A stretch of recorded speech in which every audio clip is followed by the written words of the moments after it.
আপনি মালয়েশিয়ার দিকে তাকিয়ে দেখেন, আপনি এই যে ওয়েস্টার্ন কান্ট্রির মধ্যে অনেক কান্ট্রি আছে, অস্ট্রেলিয়ার মতো জায়গাতে আছে, ব্রিটেনের মতো জায়গাতে আছে, কোন কোন ক্ষেত্রে আপনি লেবাননকে দেখেন, ইয়েমেনকে দেখেন, জর্ডানকে দেখেন, কাতারকে দেখেন, সৌদি আরবিয়াকে দেখেন, অনেক কান্ট্রি আছে।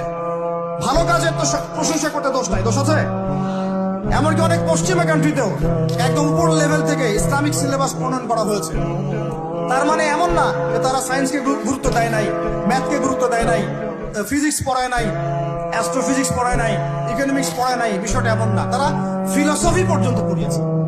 ঘাটাঘাটি করেন, অনলাইনে সব মজুদ আছে। এমন শিক্ষানীতি প্রণয়ন করা সম্ভব, একদম প্লে থেকে নিয়ে মাস্টার্স পর্যন্ত। আমার ছেলে ইমামতিও করবে, এদিকে বিমানও উড়াবে ইনশাআল্লাহ।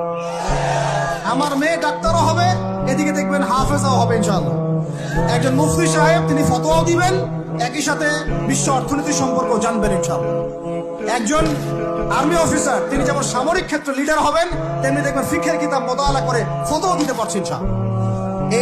এই যুগটা এটা কোনো মানে স্বপ্নের যুগ নয়, এই যুগটা ছিল এক সময়। বেশি দিন দূরে যেতে হবে না, আপনি 200-300-400 বছর পিছনে যান, দেখবেন মুসলমানরা এমন সোনালী যুগ পার করে আসছে।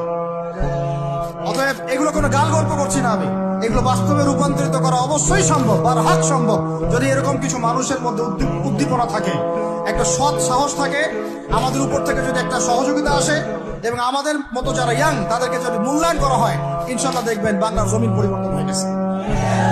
এই পরিবর্তন হলে দেশের জন্য কোনো খারাপের কিছু নাই, রাষ্ট্র পিছিয়ে যাবে না, রাষ্ট্র আরো এগিয়ে যাবে ইনশাআল্লাহ।